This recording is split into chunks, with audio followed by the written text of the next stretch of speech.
Hey everybody, Greg from parkjourney.com here. So we don't usually do, webcasts or podcasts or anything like that. It's just not something that we've ever really done. But we actually had a really cool opportunity on February the 20th to get a tour of the Secret Life of Pets attraction at Universal Studios Hollywood. But during our tour, it was audio only, so that's why you're seeing an animated version of me in front of the ride. And we'll do this as a video and we'll put it up as an audio only as well. This recording is probably about 10 days or so at least from when you're all going to hear it. But I wanted to, as I said, get my thoughts down on this. So we did have a tour of the attraction yesterday with John Corfino, who is the Senior Director and Executive Producer for Universal Creative. And I'm just going to say that what we didn't see everything. We didn't get to ride it. We didn't get to walk through the entire ride or anything. But what we did see, I think this is probably going to be it's going to be a hit, first of all, for the park. It is exactly the ride that the park has needed for a long time. And I'll get into that a little bit more in a minute here. But it is going to probably exceed everybody's expectations. Again, and this is just based off of what we saw.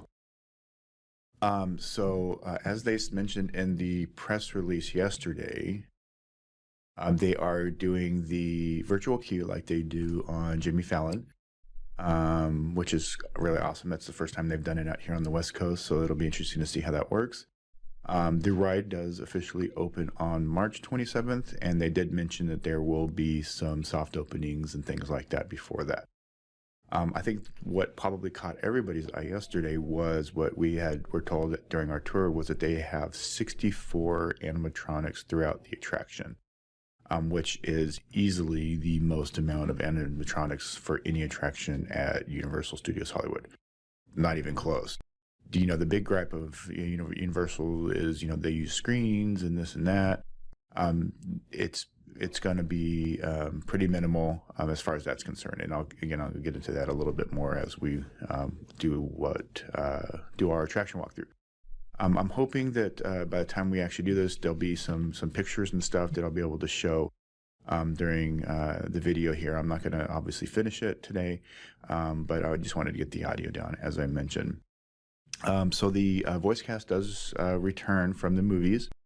So Patton Oswalt, Kevin Hart, Eric Stonestreet, Jenny Slate, Tiffany Haddish, Lake Bell, Dana Carvey, Hannibal Buress, Bobby Moynihan, things like that. So all of those voice cast is in the attraction, which is great.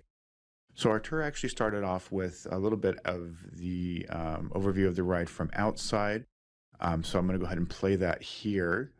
It's a little loud. They were doing construction at the time. This was before park opened, so hopefully we'll be able to catch some of it here. Well, welcome to the new Secret Life of Pets. See the sign over there? That's actually the entrance of the attraction right there. That's Katie's apartment. We're actually standing in a new intersection, the intersection of Minion and Pets Way here. As you can probably see, of course, the old Globe Theater is no longer here, and our new adventure is right behind you. So feel free to ask any questions you want to. What I thought I'd do is just kind of give you a quick overview here. Unfortunately, we can't ride the ride. We're cycling, and so what I can do is take you through the queue line, give you a little bit of story insights, talk a little bit about some of the things you would see on the ride, and that's about what we're able to do today. So okay. That's okay. So about 2.5 years in the making with Illumination, working very closely, of course, with Chris Meldondry and his writers and the entire team over there to come up with this adventure. I like to say that the one universal language that I know most people have is the only true unconditional love we get in this life sometimes from our pets. It's that kind of heartfelt experience that extends to the brand, and obviously what our objective is with the new ride. So the narrative is when we first enter Katie's apartment right behind you, we immediately become aware, we're greeted by Norman and throughout the queue line a series of the pets from the films, and they recognize us as lost puppies and in need of a home. So of course Snowball, who's alpha personality Kevin Hart, has planned to get us to this adoption fair, which is just about over, but we've got to get across town to the pet store where the adoption fair is to meet, hopefully to meet our new parents. So we go through a queue line that's very unique. There are no monitors. Well, there's one monitor, but it's not like your traditional queue line. You're actually going to be going through Katie's apartment building, through a series of apartments where you're seeing, how the folks live. Of course, there's no people in there, but you'll run into other animals, other pets, who will also be reinforcing the storyline all the way through. Once we get to the ride, the ride vehicles, as you'll see, are boxes, because that's how a lot of times puppies are stored. So we become puppies. And as we get on the ride, one of the first experiences we see, we kind of make a turn into what I'll call the grand scene of New York. And we pass by an electronics store. And the electronics store has a big monitor in it. And as we pass by it, we have our first sample of what I'll call this advanced optical gesture tracking technology, where we actually see ourselves as puppies. So it tracks our movements, it tracks our heads, tracks our eyes, but add in like some fun things, because it's like 15 different types of puppies, and you're identified as that singular puppy throughout the ride. And your ears move, and it's fun. So you'll go through, and end up going through New York. You'll see the richness of the sets. All along the way, you'll be helped and reinforced by the other pets from the films. And you'll go to a couple of places where we all recognize, like Cat Alley, very emblematic of the first film. And Snowball has some wacky ideas about how to get us to where we need to get to. So we'd go on quite the adventure. And at one point, he straps a rocket on his back and thinks it's a good idea to go through a fireworks factory. So that becomes very engaging, and I don't want to give too much of it away. But we end up then going through and surviving that, but we're kind of singed up a little bit, so we finally make it to the pet shop. We got to take a little bit of a bath. Don't worry, you don't get wet like Jurassic, but you get cleaned up so you can, look your best to potentially be adopted. And as you go through that sequence, you also once again see yourselves as puppies, getting wet, being blown dry, being cleaned up, and then you actually get to meet your adoptive parents. And then we have one big party at the end. Anyway, How long is the attraction? about between 4 and 5 minutes. Okay. What was the most difficult part of the illusion of making people kind of look like animals? What was that process like?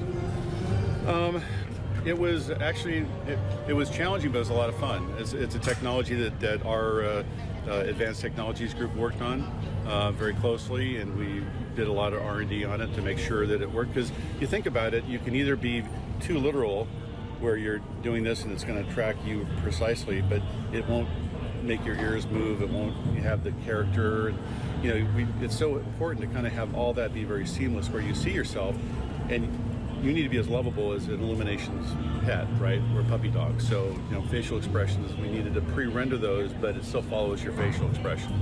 So it was, it's kind of technology, but it's also making it the heartfelt, moments. So. Okay. All right. Let's go inside. And then as we moved into the attraction, we had to sign in, and we had to sign our life away, and basically, all this stuff, as you need to do on things like that. But the way that the virtual queue is set up is there's not really a queue line. If you've done Jimmy Fallon at Universal Studios Florida, you'll know how that works. There are different rooms. There are different pre-show rooms, but you can kind of just meander through. There's no set.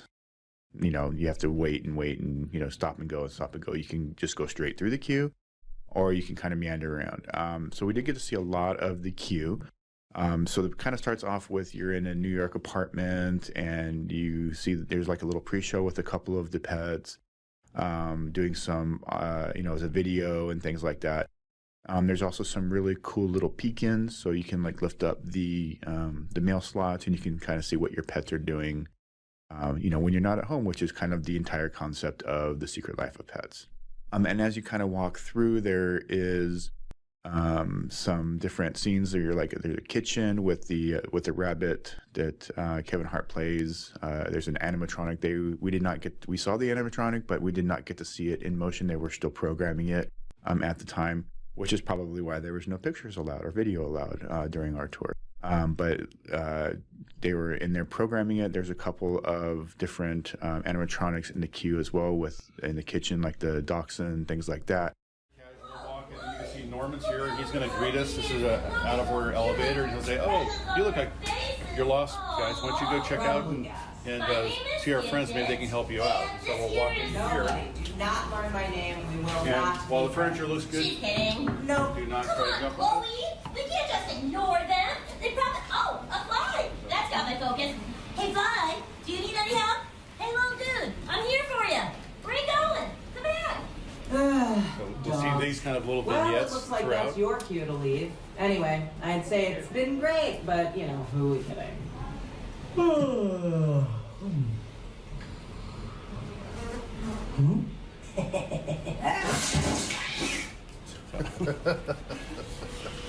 So as we continue to walk through, there will be little things that we can kind of do along the way. One of them is you'll see these mailboxes, and they don't all open, but in this case, this one does. The audio levels are not really set, but this will be partially open, so you'll be encouraged to kind of go look through there. And you'll see another secret moment in the life of pets when we're not home. So there's one of those over here, and there'll be another one over there behind that door. So go ahead and take a look at that. A lot of us will recognize the iconic moment of the blender scratching somebody behind or back. And he'll be fully articulated. He'll be sitting there enjoying himself and then slowly be put to sleep by the gentle massage he's receiving. So he's just putting the final touches on our kitchens. And so again, the idea, we're just walking through the apartment, and then we'll see Norman from time to time, who is known for getting lost in the vents. He'll probably find something he thinks is a buddy, but it turns out to be a dust bunny instead. And he's just always wondering where he is. And Hey, puppy, still looking for Max and Duke? Yeah, I hear that. Story of my life. It's like, should I go down that tunnel to the left, or should I go to the right? The world is full of so many myths. we're still kind of in the process of finishing everything up, of course. And of course, we'll go to Liam's room, which is her son. Not the actual carpet that you'll see. There's actually a very nice carpet we're still waiting for. But then here you have another gag of Norman's. He'll come in here and kind of also just... Guys, good news and great news. The good news is you found Max and Duke's apartment. The great news is I found a friend. Look at this fluffy son of a gun. He could be my twin. Hello, handsome. Oh, oh no, this is just a dust bunny. Just a clump of dust. Not gonna lie, pretty disappointed. Still a cool guy though. Very cool. Now, this is where we'll see Max and Duke. And again, they'll be reinforcing the story point. Hey, you guys look lost. Hey, I got an idea. Snowball's in the next room. Why don't you go down and see him? And there's enough in here, content, where if you want to sit and kind of not sit, but if you want to stand and kind of be in here for a minute or two, that's fine. Or if you want to walk straight through, that's fine too. So again, very free flowing. A lot of art direction, a lot of thought went into from Illuminations and ourselves in terms of what do these places actually look like, fully dimensionalized. And then you head upstairs, and the entire attraction is actually upstairs. So the queue, area is on the bottom, and then you go upstairs for the actual attraction. So it's all on one level on the second floor. There's a couple more pre-show areas in the upstairs part, including a fun little kind of YouTube video with the one dog in the movies. That's the older dog that trains the puppies. I forget, it's been a while since I think Pops is his name.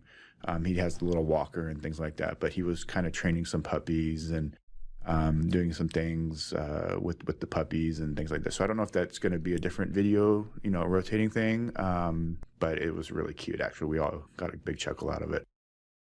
So I'll put some of that, the audio of that video here.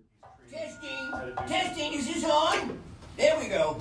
All right, you lucky sons of guns. Pop's Puppy School is back in session. And this year, we're putting the class online. Hooray! So I can teach all you puppies at home without having to actually meet you.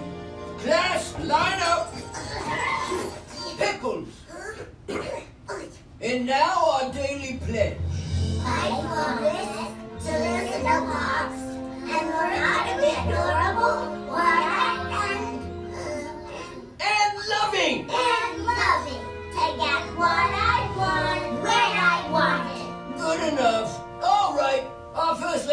nutrition. What are the 4 food groups? Yes, Princess?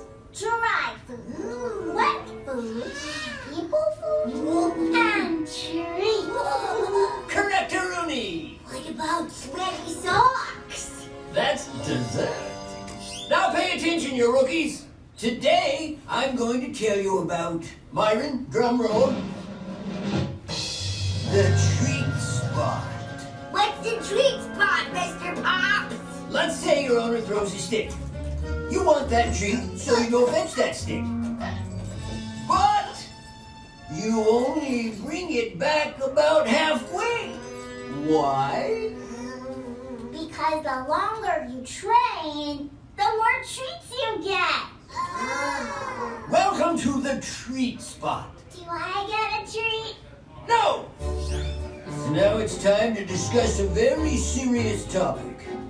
Poop. Nothing funny about poop, especially at my age. Anyway, you want to keep doing your business in different parts of the house. In the closet, under the rug. Get creative with it. Because remember, owners love finding your poop. They collect it in little plastic bags. Why? Who knows? They're nuts. Well, that's it. In our next video, we discuss begging for food from humans. Are a few table scraps worth your dignity? Spoiler alert, yes they are. And then once we got there, we got to go actually see the loading station. So the ride was, they were cycling yesterday, but they were not cycling while we were in the area. They were working on some stuff. So the ride vehicles are boxes. So basically, the storyline of the attraction is you are a pet who is getting adopted. And the ride is basically your adventure from the adoption agency to your forever home, right? They are going to be using some kind of augmented reality where you are going to become a pet. And from what I heard, there's about 16 different dogs that you can be.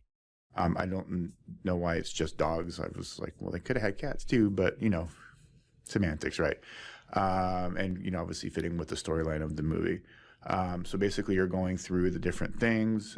There was some details about the actual attraction. I'll go ahead and put that audio in here. This is where we go. If you take a look, you see the video up above. It's kind of our Boulevard video. Another one just kind of reinforcing the storyline. But in that first window down below, that's the window that's got the monitor in it where we'll first see ourselves as pets, or as puppies. And this is very fun. But this, like I said before, we go through a very big scene with New York. All the pets are in there, Pop's in there, Max and Luke's in there. We go through a very rich environment, and there's going to be so many Easter eggs, quite frankly, in this ride, because every shop name, every little thing means something.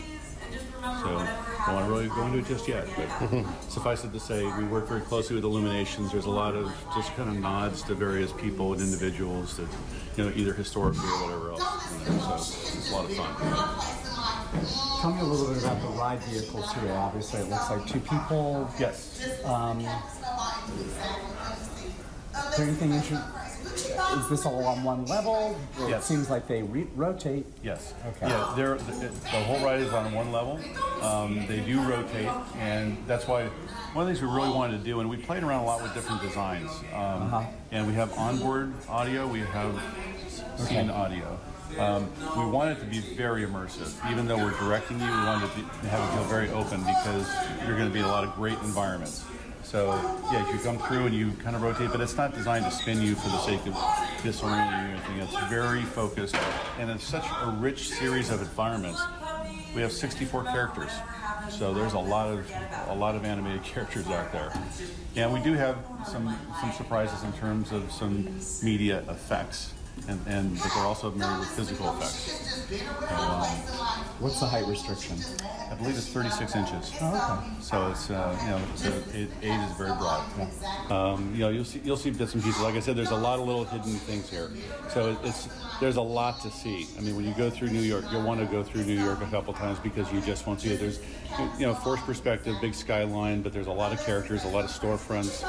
There's a couple shadow projectors. Like we have a yoga studio where you see the shadow of people doing yoga, but out front you've got a dog doing upward facing dog yoga. So, and you've got, Buddy, who's at a hot dog stand who's stealing hot dogs, and you've got a lot of this very charming, engaging, and lovable characters along the way.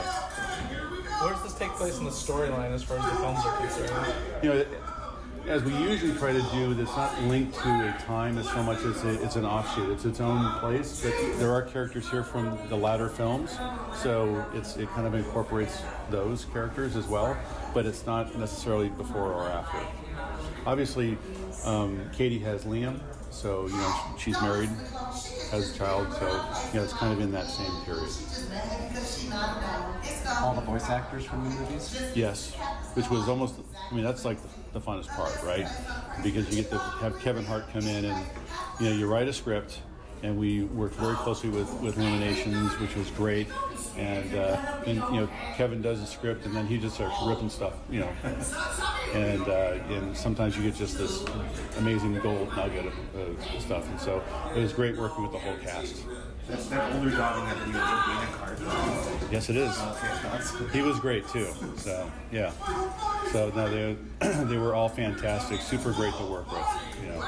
That's why it's a fun relationship we have, and of course a great and deep one with Illuminations, because their products are fantastic, their films are fantastic, their brands are fantastic, they're great to work with, very collaborative. And all the voice talent is there, and it's got the top-notch, top-drawer performers. It's terrific. If I may ask, what is the reason for the height requirement? It's a safety issue. Okay. In terms of anything shorter, I think than 36 inches is like, are you walking it or not? And are you, would your parents have to carry you? But there are state requirements that cover those kind of things that, quite frankly, I'm probably not the best person to speak to. But there are regulations about certain types of rides. So, but 36 covers it. It's pretty broad. Yeah, that's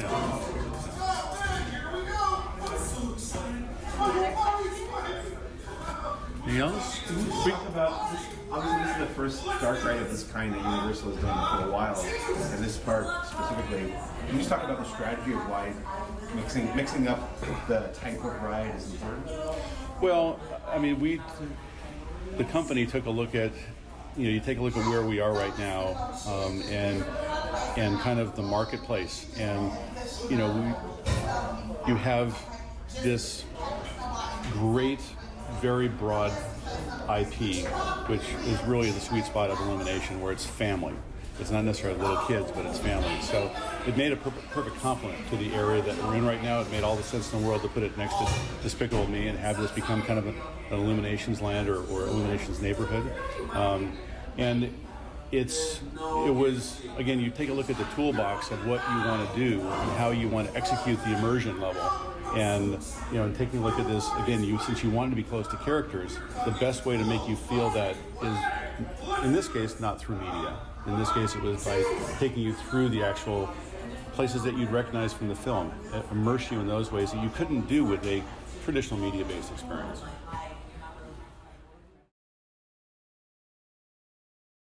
So the entire attraction is about 4 to 5 minutes long, which is actually really good. Again, as I mentioned, 64 animatronics, and then the screen parts are just basically kind of in the background setting. They're not really the forefront like Despicable Me or, the Kung Fu Panda or Simpsons or anything like that, or even Transformers, not even used to that extent. It's a dark ride with animatronics and a story, and it's an Omni mover. Again, this is 100% the attraction that Universal Studios Hollywood has needed for a long time. I think it's going to be a heck of a lot of fun. I think families are going to love it. I think adults are going to love it. It's just one of those things that the park doesn't have enough of, and I think this is a great first step into moving into this next territory of family rides. There is a height restriction of 36 inches. So there are, it's, again, it is not an Omni mover, but there's a lap bar, individual lap bars, not the laugh bar like you see on attractions like Little Mermaid or Haunted Mansion. So it is individual lap bars, which is why it's the 36, but that's still pretty, low height restriction there. Obviously, we didn't get to see the actual attraction. or ride the attraction. So I don't know as far as there's no like spinning around motions. He said, John said, so there's nothing that's gonna like make you get sick or anything like that. So it just seems like a real nice family attraction, which again is really needed. So that's really it for our tour. They did mention that there will be some soft opens. We don't know when that will be, but as soon as we hear anything, we will certainly let you all know. If you have any questions or comments, make sure you put them down in the comment section down here, and make sure you click to subscribe. Thanks.